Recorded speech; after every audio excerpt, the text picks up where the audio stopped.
హైదరాబాద్ లో అంబర్పేట ఫ్లైఓవర్ ను రేపు కేంద్ర మంత్రి నితిన్ గడ్కరీ ప్రారంభించబోతున్నారు. ఈ ఫ్లైఓవర్ వల్ల అంబర్పేట ప్రజలకు ట్రాఫిక్ సమస్యలకు చెక్ పడనుంది.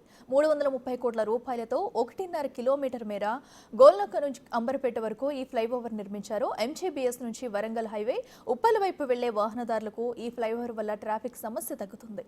మరోవైపు వరంగల్ ఉప్పల్ మీదుగా ఎంజీబీఎస్ వెళ్లేవారు కూడా ఈ ఫ్లైఓవర్ మీదుగా ప్రయాణించొచ్చు. తార్నాక నుంచి దిల్సుఖ్ నగర్, ముసారాంబాగ్ మార్గంలో కూడా ట్రాఫిక్ ఇబ్బందులు ఈ ఫ్లైఓవర్ తో ఫుల్ స్టాప్ పడనుంది.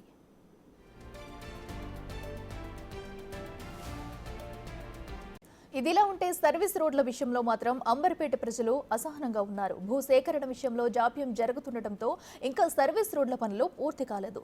ఆ పనులను కూడా వెంటనే పూర్తి చేయాలని స్థానికులు కోరుతున్నారు. అంబర్పేట నుంచి మరింత సమాచారాన్ని మా ప్రతినిధి సాగర్ అందిస్తారు.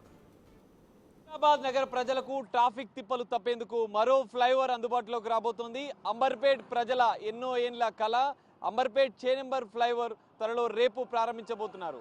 కేంద్ర మంత్రి నితిన్ గడ్కరీ ఆధ్వర్యంలో ఈ ప్రారంభోత్సవ కార్యక్రమం జరగబోతుంది. రేపు నితిన్ గడ్కరీ చేతుల మీదుగా ఈ చేనెంబర్ ఫ్లైఓవర్ ని ప్రారంభించబోతున్నారు. మనం చూడొచ్చు అంబర్పేట్ గోల్నాక నుంచి ఇటు అంబర్పేట్ వైపు దాదాపు 1.5 కిలోమీటర్ల మేర ఈ ఫ్లైఓవర్ నిర్మించినట్లుగా కూడా తెలుస్తుంది. స్థానికంగా ట్రాఫిక్ సమస్యలతో పాటుగా ఇటు ఎంజీబీఎస్ నుంచి ఉప్పల్ వైపు వరంగల్ హైవే వైపు వెళ్లే వారికి కూడా ఎలాంటి ట్రాఫిక్ చిక్కులు లేకుండా అటు గమ్యస్థానానికి వెళ్లే విధంగా కూడా ఈ ఫ్లైఓవర్ ఉపయోగపడుతుందని చెప్పుకోవచ్చు. దీంతో పాటుగా ఇటు ఉప్పల్ నుంచి కూడా జనరల్గా వరంగల్ జనగాం భువనగిరి నుంచి వైపు కూడా వచ్చేవారు కూడా హైదరాబాద్కు వెళ్లేందుకు చేనెంబర్ మీదుగా వెళ్లాల్సి ఉండే. గతంలో అనేక మార్లు చేనెంబర్ అంటేనే ట్రాఫిక్ చిక్కులతో ఉంటుండే.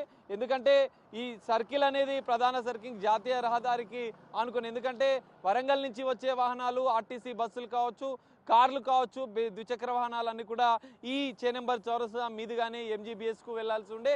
ఎంజీబీఎస్ నుంచి కూడా బస్సులు మిగతా వాహనాలు కూడా ఇటు వరంగల్ వైపు వెళ్ళాలంటే కూడా ఈ చేనెంబర్ దాటి వెళ్లాల్సిన పరిస్థితి ఉంటుండే. సో ఈ చేనెంబర్ ఫ్లైఓవర్ అనేది అంబర్పేట్ ఫ్లైఓవర్ అనేది అందుబాటులోకి వస్తే ఈ చేనెంబర్ సిగ్నల్ వద్ద ఎలాంటి ట్రాఫిక్ ఉండకుండా ఈ ఫ్లైఓవర్ నిర్మాణం అనేది జరిగినట్లుగా కూడా తెలుస్తోంది. ఇటు మరోవైపు కింద భాగం ఇటు ఫ్లైఓవర్ పైన ఇప్పటికే మనం చూడొచ్చు, ఫ్లైఓవర్ పైన కూడా ఏర్పాట్లు పూర్తిగా చేశారు. రేపు కేంద్ర మంత్రి నితిన్ గడ్కరీ వచ్చి ఈ ఫ్లైఓవర్ని ప్రారంభిస్తారు. అనంతరం ఈ సమీపంలో ఏర్పాటు చేసినటువంటి సభలో ఆయన మాట్లాడతారన్నట్లుగా కూడా తెలుస్తోంది. అయితే దాదాపు 4 లైన్లుగా కూడా ఈ ఫ్లైఓవర్ నిర్మాణం చేశారు. అటువైపు 2 లైన్లు, ఇటువైపు 2 లైన్లుగా కూడా ఈ ఫ్లైఓవర్ నిర్మాణం జరిగింది.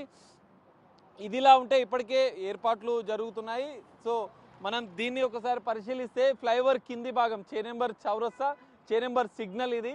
ఇక్కడ నుంచి ఓయూ వైపుకు జనరల్గా దిల్సుఖ్ నగర్, ముసరాంబాగ్ నుంచి, జిందా తిలిస్మాత్ నుంచి కూడా ఇటు ఓయూ వైపుకు, తార్నాక వైపుకు వెళ్లే వాహనాలు ఎలాంటి ట్రాఫిక్ లేకుండా కింది వైపు నుంచి మూవ్ అవుతాయి.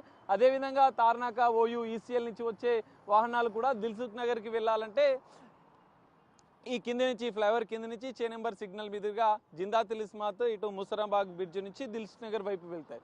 సో ఇటు ఎంజీబీఎస్ నుంచి ఉప్పల్కు వెళ్ళే వారికి ఎలాంటి ట్రాఫిక్ ఉండకుండా ఇటు ఓయూ, తార్నాక, ఓయూ నుంచి దిల్సుఖ్ నగర్ వెళ్ళే వారికి కూడా పూర్తిగా ఎలాంటి ట్రాఫిక్ తిప్పలు లేకుండా వారు వెళ్లేందుకు కూడా ఈ ఫ్లైఓవర్ ఎంతగానో ఉపయోగపడుతుంది. ఇదిలా ఉంటే ఇటు సర్వీస్ రోడ్ల విషయంలో కూడా కొంత వివాదాలు జరుగుతున్నాయి. ఎందుకంటే భూసేకరణ విషయంలో కొంత జాప్యం జరుగుతున్న నేపథ్యంలో ఈ ఫ్లైఓవర్ నిర్మాణ పనులు అయితే ఇప్పటికే పూర్తయ్యాయి. రేపు నితిన్ గడ్కరీ చేతుల మీదుగా ప్రారంభం కాబోతుంది. కానీ ఇక్కడ సర్వీస్ రోడ్ల విషయంలో కొంత అంబర్పేట్ ప్రజలు అసహనంతో ఉన్నారు. పూర్తి స్థాయిగా ఇంకా పనులు పూర్తి కాకపోతే తమకు మరింత ట్రాఫిక్ ఇబ్బందులు, ఎందుకంటే సర్వీస్ రోడ్లలో లోకల్ వాళ్ళు ఎక్కువగా ట్రావెల్ చేస్తుంటారు. దాన్ని భూసేకరణ చేసి పూర్తిగా ఆ సర్వీస్ రోడ్లను కూడా పూర్తి చేయాలని కూడా స్థానికులు కోరుతున్న పరిస్థితి కూడా కనిపిస్తుంది. మొత్తంగా అయితే అంబర్పేట్ ఫ్లైఓవర్ని రేపు నితిన్ గడ్కరీ చేతుల మీదుగా ప్రారంభించబోతున్న నేపథ్యంలో ఇప్పటికే అధికారులు, ఇటు స్థానిక నేతలు కూడా పూర్తిస్థాయి ఏర్పాట్లు చేశారు. రేపు ఈ ఫ్లైఓవర్ ఘనంగా ప్రారంభం కాబోతుంది. అంబర్పేట్ ప్రజలకు, నగర ప్రజలకు చేనెంబర్ అంబర్పేట్ ఫ్లైఓవర్ అనేది అందుబాటులోకి రాబోతుంది. కెమెరామెన్ లక్ష్మీకాంత్తో కలిసి సాగర్, బిగ్ టీవీ, అంబర్పేట్.